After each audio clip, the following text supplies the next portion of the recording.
México es un gran país, con un pasado milenario y una inmensa riqueza natural y cultural. El mexicano es un pueblo trabajador, con una larga tradición de lucha.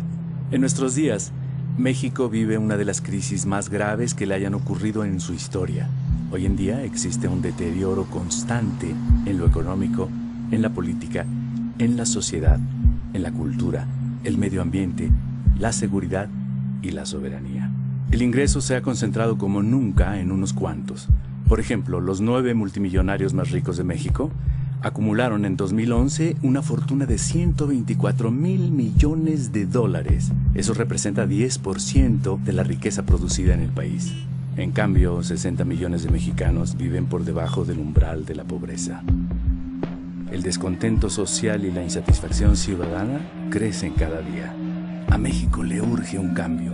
Millones de hombres y mujeres trabajan en la transformación del país y para lograr que los ciudadanos se organicen para tomar en sus manos el destino de la nación. Con una historia como la de México, es difícil creer que 30 familias sean más poderosas que 107 millones de mexicanos.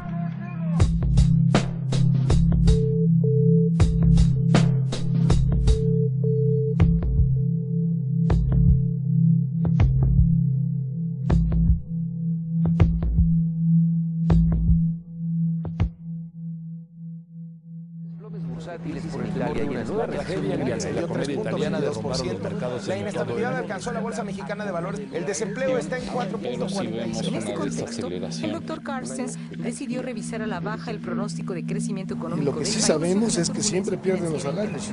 Trabajadores de Mexicana de Aviación exigen la reactivación de la aerolínea. A las afueras del estadio de Torreón. Dicen que la situación de México es cosa del destino. No hay empleo, no hay forma de cómo buscar la vida honradamente, por eso la gente se van en lo más fácil, por eso es que se vuelve todo muy difícil la situación.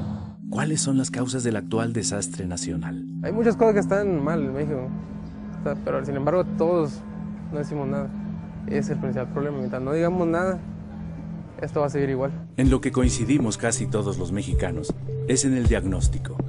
México está en crisis y cayendo. A mucha gente no le gusta escuchar esto. Piensan que si ignoran lo que pasa, evitarán que les afecte. Pero es importante saber lo que ocurre para poder cambiar nuestra realidad. Ya cada día se tiene que prescindir de un producto para poder comer y cada día eso pues afecta a la salud, afecta también a la población en cuanto a la educación, o sea, un niño que tiene hambre, que va sin comer a la escuela, pues evidentemente no va a rendir lo mismo que un niño que está bien nutrido. Entonces no hay mejoramiento de la vida, cada día el nivel de vida es peor y las condiciones pues como ya lo vieron aquí no, como que no hay esperanza para el futuro.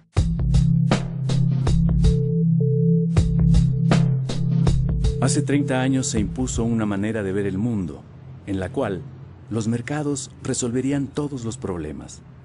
En el caso de México, la bandera del libre mercado impuso el modelo neoliberal. Desde entonces, a la sombra del poder político y del erario público, se amasaron grandes fortunas, sobre todo con la privatización de empresas públicas y de recursos naturales de la nación. No se justifica lo que está sucediendo, ¿no? El que haya tanta pobreza, el que haya tanto abandono, el que haya inseguridad, el que haya violencia. Yo antes pensaba que el problema de México tenía que ver con la desigualdad, desde luego, que es monstruosa, y con la corrupción. Un problema estructural más profundo que es un orden económico y una clase económicamente dominante dentro de este orden, que son los empresarios, no en general, porque hay empresarios que arriesgan su dinero, que hacen un trabajo productivo, sino a un sector en particular. Esta oligarquía que no solo gobierna, sino que también especula con el monopolio, que especula con la renta, que especula con la depredación del medio ambiente y con la sobreexplotación del trabajador. Esa gente que tiene el poder económico captura el poder político y el resultado fue esa gran concentración de ingreso y de poder. Me parece que ha sido un proceso de devaluación de la población. Se le ofreció a la burguesía mexicana el negocio de insertarse en la economía global. Y pues ese negocio consistía básicamente en vender petróleo, desde luego, vender turismo, una fuente de mano de obra más barata, pues para reducirle todas las condiciones laborales a los trabajadores de Estados Unidos. Este modelo que se empieza a aplicar en el mundo desde mediados de los 70 y se define que había que apostar por la privatización, que había que pensar en ayudar mucho a que los de arriba hicieran dinero, porque si había dinero arriba iba a permear. Para llegar a eso se tenía que entregarles a ellos, ¿no?, los bienes de las naciones, los bienes de los pueblos. ¿Qué tipo de riqueza es la que las instituciones han favorecido que se acumule? Y uno debiera pensar que esta riqueza no es precisamente la que se hace, diríamos, de manera honesta, produciendo y haciendo inversiones, sino la riqueza que se obtiene mediante los monopolios excluyentes. Vamos a ver, digamos, el Estado controló en México la banca completa y hoy el sistema financiero ha sido privatizado de nueva cuenta. El sistema financiero es la fuente de acumulación especulativa más grande de la humanidad entera. Estas grandes corporaciones económicas, legalmente, mediante reformas en el Código Fiscal, no es algo ilegal, tienen regímenes fiscales de excepción. Son regímenes fiscales que les permiten, por ejemplo, pagar menos impuestos sobre la renta que un profesionista liberal, que un médico, que un abogado, que un trabajador. No pagan en proporción a los beneficios que obtienen. Esa es una vía que les permite acumular riqueza. Han sido las prebendas, los apoyos ilegales, las leyes monopólicas, las concesiones fraudulentas, las que han construido el gran capital en este país. Se ha construido a la sombra del favor. La concesión para que tengas una televisión para toda tu vida, la utilización del Estado como el gran financiador de la riqueza privada y del gran capital y de la oligarquía.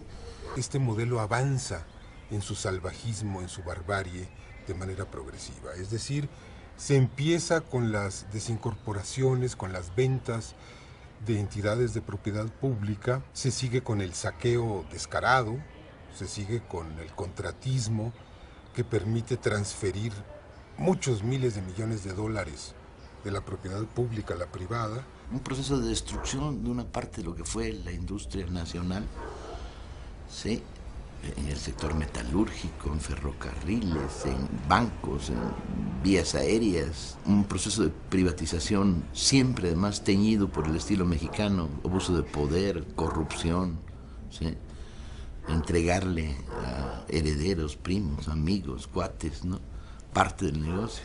Una de las cosas que han hecho crecer seriamente en México las lógicas delincuenciales fue la entrada en vigor del modelo neoliberal. Podríamos pensar que es una violación masiva de derechos humanos a la población rural y a la población indígena, porque atrás de esto está el intento de reapropiarse del 60% del territorio nacional en manos actualmente de campesinos para pasar a manos privadas. Todo el esquema legal está diseñado de tal suerte que se protejan, se defiendan estos grandes intereses económicos y mediáticos que promueven este modelo económico, moral, entre comillas, de individualismo posesivo, de acumulación de la riqueza, de desmantelamiento de la solidaridad y la cooperación, de las redes del tejido social que antes existían en nuestro país.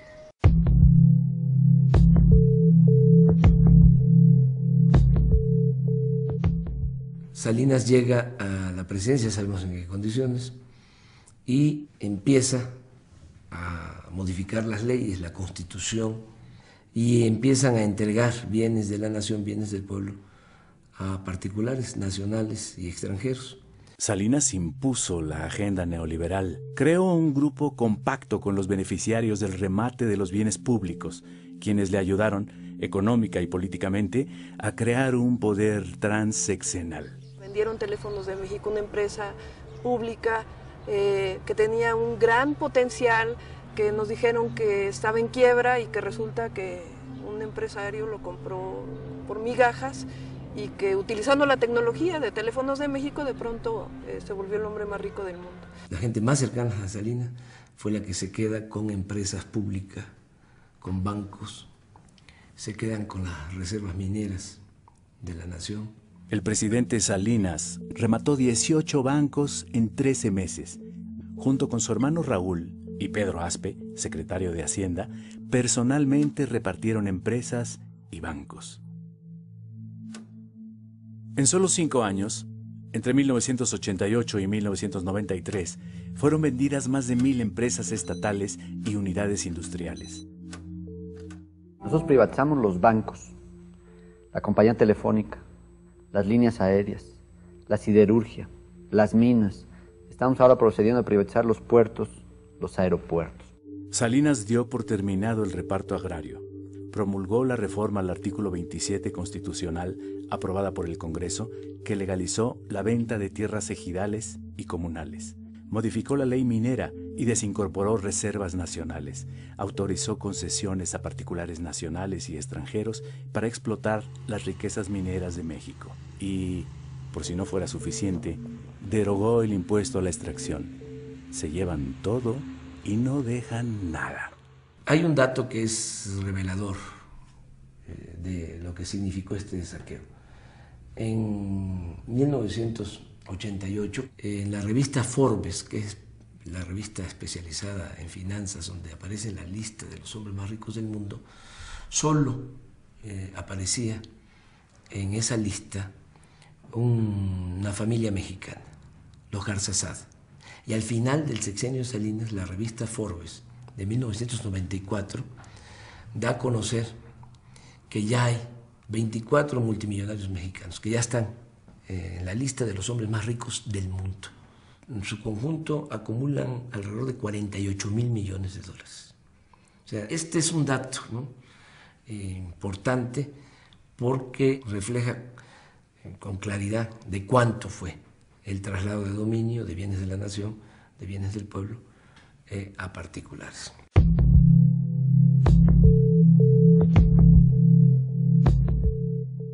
En diciembre de 1994, la crisis financiera internacional, la fuga de capitales y la devaluación del peso hicieron caer la economía mexicana 6.2%, como no había sucedido desde 1932. La primera decisión que tomó el presidente Zedillo fue rescatar a empresarios y banqueros con recursos públicos, olvidando a los deudores y a la gran mayoría de los mexicanos.